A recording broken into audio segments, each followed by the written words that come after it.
Fire and destruction across the Middle East this Saturday night after the U.S. and Israel unleashed a massive joint strike on Iran, delivering on Donald Trump's threats against the regime. They've rejected every opportunity to renounce their nuclear ambitions, and we can't take it anymore. With reports tonight that Iran's supreme leader has been killed. In Germany, when it was announced that Hitler was killed, it's that moment for the Iranian people. How the Iranian regime is responding, plus the global repercussions for air travel and oil prices. And what it all means for the future of the Iranian people. Global National. Reporting tonight, Jeff Semple.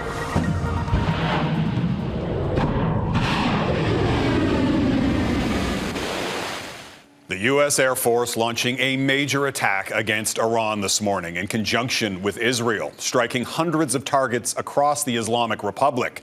Some of the first U.S. strikes appeared to target the offices of Iran's supreme leader, Ayatollah Ali Khamenei. The U.S. president posted late today that Iran's 86-year-old longtime ruler has been killed. Trump calling him one of the most evil people in history and calling his death the single greatest chance for the Iranian people to take back their country. Good evening and thank you for joining us. Iran's Red Crescent Society says more than 200 people have been killed across that country. Tehran has struck back, launching missiles and drones toward Israel and U.S. military bases right across the region. The U.S. president pledged to eliminate Tehran's nuclear program, and he also addressed the Iranian people directly. To the great, proud people of Iran, I say tonight that the hour of your freedom is at hand. Stay sheltered. Don't leave your home. It's very dangerous outside. Bombs will be dropping everywhere. When we are finished, take over your government. It will be yours to take. This will be probably your only chance for generations. President Trump says the bombing will continue uninterrupted through the week or longer. We have comprehensive coverage of this fast-moving story tonight, and we begin with Redmond Shannon on the strikes and the fate of Iran's supreme leader. The barrage of airstrikes began just before 10 a.m. local time. On what is the start of the work week in Iran, and less than 2 days after US-Iran talks on the country's nuclear program appeared to be making progress. But the US president says he has run out of patience. They've rejected every opportunity to renounce their nuclear ambitions, and we can't take it anymore. In early January, Donald Trump had suggested he would intervene to protect anti-government protesters in Iran, thousands of whom were killed by security forces. That intervention never happened, but Saturday's US airstrikes carried out with Israel came with a call for Iranians to overthrow the 47-year-old regime. America is backing you with overwhelming strength and devastating force. Now is the time to seize control of your destiny and to unleash the prosperous and glorious future that is close within your reach.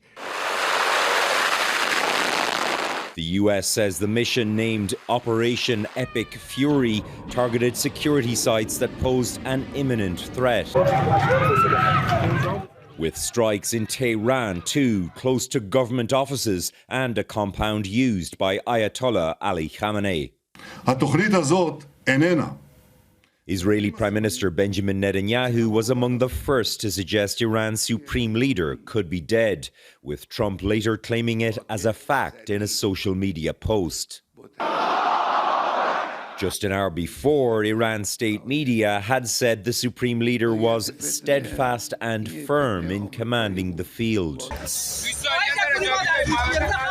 Iran's government and state media say among the sites hit was a school in the south of the country, with dozens of deaths reported.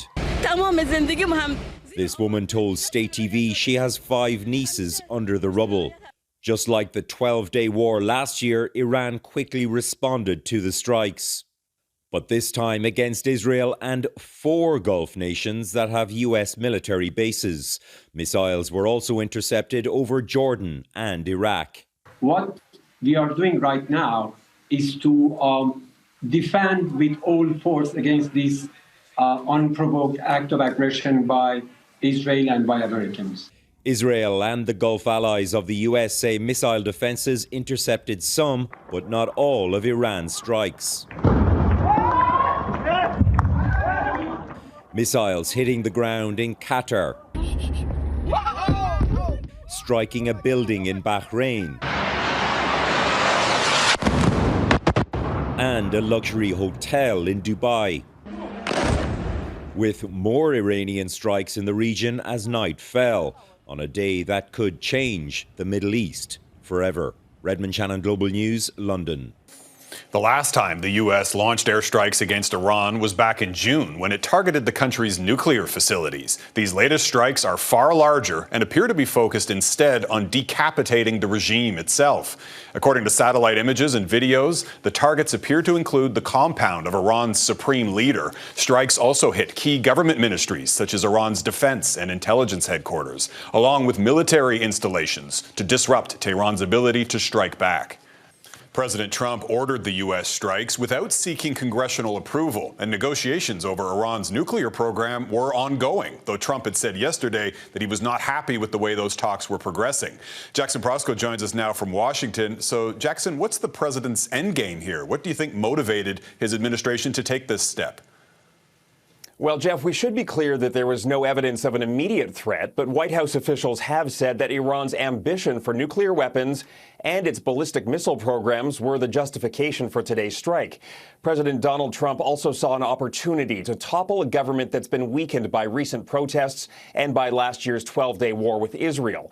And so the president is essentially betting that he can now spark a popular uprising and have the people of Iran oust the regime, while the U.S. keeps its role limited to just airstrikes. In an interview with Axios, Trump said he has built in several off-ramps for this operation and said, quote, "I can go long and take over the whole thing, or end it in 2 or 3 days and tell the Iranians, see you again in a few years if you start rebuilding." Now, that suggests that the idea of a short operation with new ultimatums is still on the table.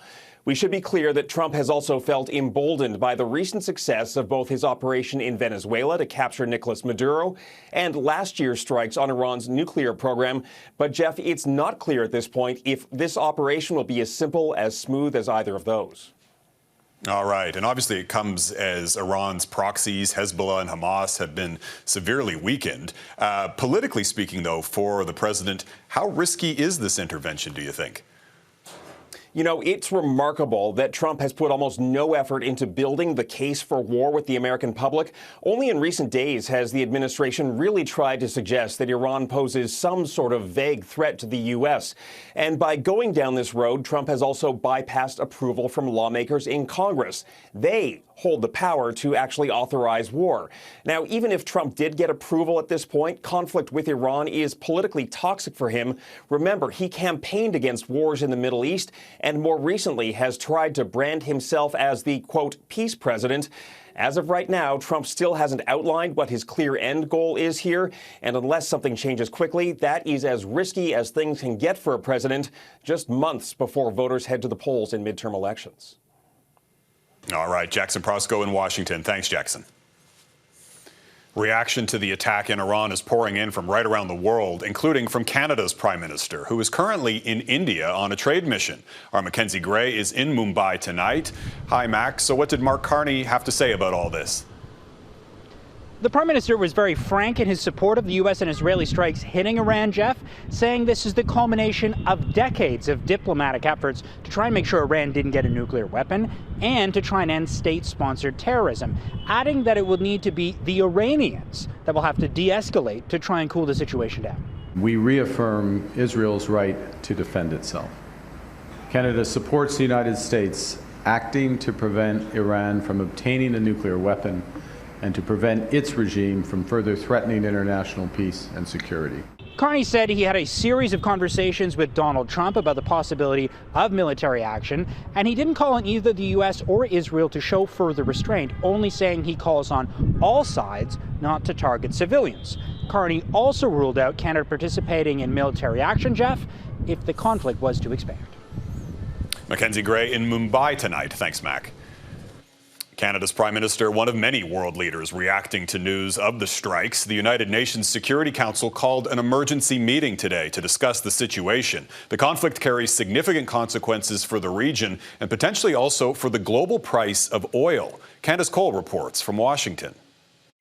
Leaders around the world say they were blindsided Saturday after learning of the U.S. and Israel's early morning strikes against Iran, which has plunged the Middle East into another conflict. La France n'a été ni prévenue ni impliquée. French President Emmanuel Macron saying France was not made aware of the strike ahead of time, just like, quote, all the other countries in the region. So it is clear they must never be allowed to develop a nuclear weapon. British Prime Minister Keir Starmer condemned Iran for responding with strikes on nearby partner countries that are not involved in the conflict. He says British forces are carrying out defensive operations in the region to protect its interests and those of their allies, while calling for de-escalation. It is vital that we prevent further escalation and return to a diplomatic process. While Russia urged the U.S. and Israel to stop their strikes immediately and return to a, quote, path of political and diplomatic settlement, as Moscow continues to rely on Iranian drones to unceasingly bomb Ukraine. The U.S. strikes on Iran come as the two countries were in the middle of negotiations to end Iran's nuclear capabilities, a process Oman's foreign minister appeared optimistic about just Friday, as the country has served as a mediator between the two sides. I am confident and in my assessment of the way the talks are going. However, that confidence quickly turned to dismay following the strikes. Posting on X, Foreign Minister Badr al-Busaidi said those talks have once again been undermined, urging the U.S. not to get sucked into a war that isn't theirs. The severity of this latest escalation has not only rocked the stability of the Middle East, but has the potential to have major impacts to the global oil market. There is still the risk of escalation if Iran-linked proxy groups mobilize. We know they have some naval capability that could create disruption.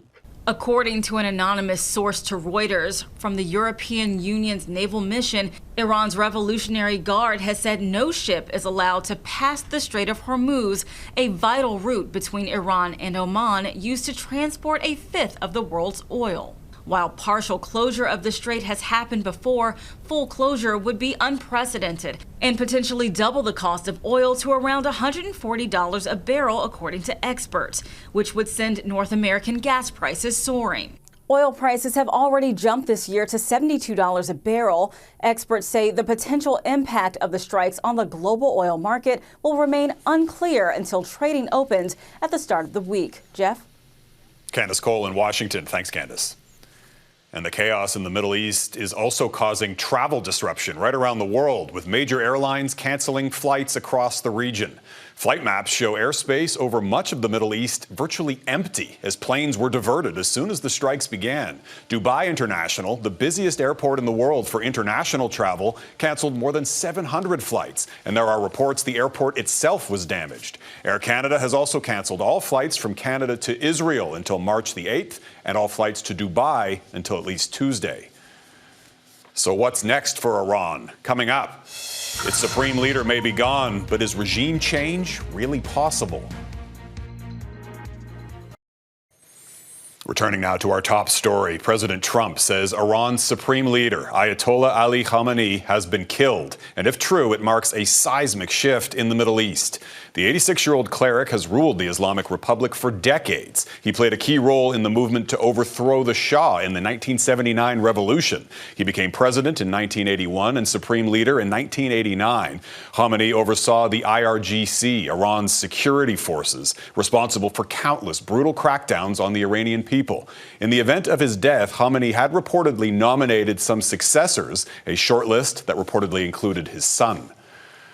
The Ayatollah may be dead, but the future of his Islamic regime remains uncertain. Eric Sorensen reports on the perilous questions ahead. The aim of the attack is clear: regime change. But so much is uncertain. Can Iran's entire leadership be overthrown? How quickly? And at what cost to stability in the region? Even if the supreme leader has been taken out, then what? Who's going to take over after? If you don't put boots on the ground, who does Donald Trump think the Iranian Revolutionary Guard is going to hand its weapons to? Pro-regime demonstrators in Tehran remain defiant. And chaotic scenes on the ground suggest the precariousness that could follow. What would success look like? The goal of trying to create the conditions on the ground inside Iran whereby an alternative form of government might emerge, at least for the transition period, until Iran achieves some level of stabilization. In cities around the world, displaced Iranians, whatever they think of Donald Trump and Israeli Prime Minister Netanyahu, support the military campaign. Many back Reza Pahlavi, son of the former Shah of Iran, to lead at least a transition to democracy. Pahlavi posted a statement supporting the U.S.-led attack and urged the Iranian military to break from their leaders and join the people. Many factions in Iran would have to work together. The Iranian people have always wanted to do this on their own. This democracy rights advocate says Iranians have suffered under an authoritarian Islamic regime and deserve freedom and peace. They have sacrificed themselves, as we have seen over years, to achieve their main goal, which is a secular, democratic, free Iran. After 47 years, is a tipping point at hand? Will Americans support a war that drags on and costs American lives? Or can this brutal regime cling to power? I'm waiting to see how long this is going to last. But for now, says this global affairs expert, regime change up in the air. So much has happened in the last 24 hours, but big questions about this conflict and the future of Iran are only beginning to emerge. Eric Sorensen, Global News, Toronto. Remembering another war in the Middle East. Still ahead, Canadian veterans commemorate 35 years since the end of the first Gulf War.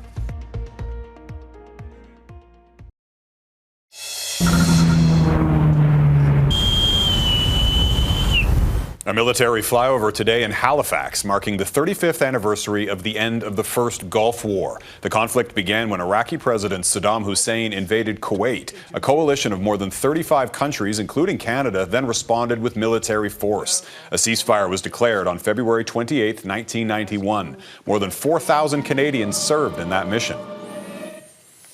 Reaction is pouring in from right around the world to news of the strikes on Iran and the death of its supreme leader. For much of the Iranian diaspora, this is a moment they've been waiting for decades. Demonstrators in Berlin, London, and Madrid, among other countries, celebrated the attacks targeting the regime's leaders, waving flags of the U.S., Israel, and pre-revolution Iran. No war on Iran! But many others are condemning the strikes, including these demonstrators in Washington. They joined protesters around the world calling on the U.S. and Israel to stop the aggression in Iran.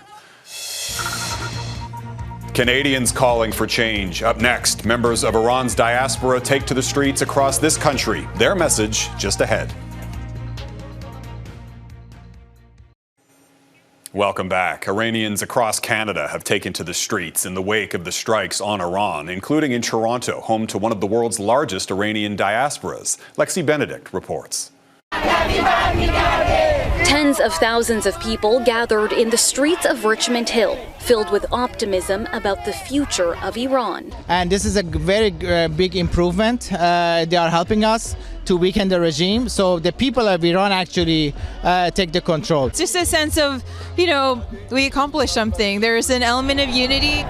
After several weeks of rallies across the GTA calling on the West to help the people of Iran, this is the news many Iranian Canadians have been waiting for. This regime won't leave unless you bring in real dominant military power to take them out, and that's essentially what folks wanted to see, and now we're seeing it. Finally, our dream is become like a reality. We are so happy. Demonstrators carrying flags and continuing their calls for change. singing, chanting, and hugging. We are so happy. Today is a big day for Iranian. Many didn't sleep last night. It's awesome. We are energized. I've been awake from 3 a.m. When we hear the first news, so we excited, we shocked, we celebrate, and for me, I couldn't sleep till morning. I worry about them. My cousins, all of my family are in Iran, but that we have lots of blood on the street. We wait for this time. And if you take a look around, that same story is shared. Almost everyone here has someone they care about in Iran, and now there is a new hope for those loved ones back home. I know a little painful, some of our people in Iran killed, but at least we can free our country, after 47 years. But among the celebrations here in Canada, there is also still fear for friends and family in Iran. Yes, it's been very stressful because they keep shutting down the internet. We cannot even talk to them or anything. It's very hard to communicate with them. But the battle's not over. They might help us from the air, but our people need to finish it off on the ground. Lexi Benedict, Global News. And that is Global National on this extraordinary Saturday night. I'm Jeff Semple. We leave you with more scenes from around the world. Thousands protesting or celebrating the strikes against Iran and its leadership. Thanks for watching. Have a great night.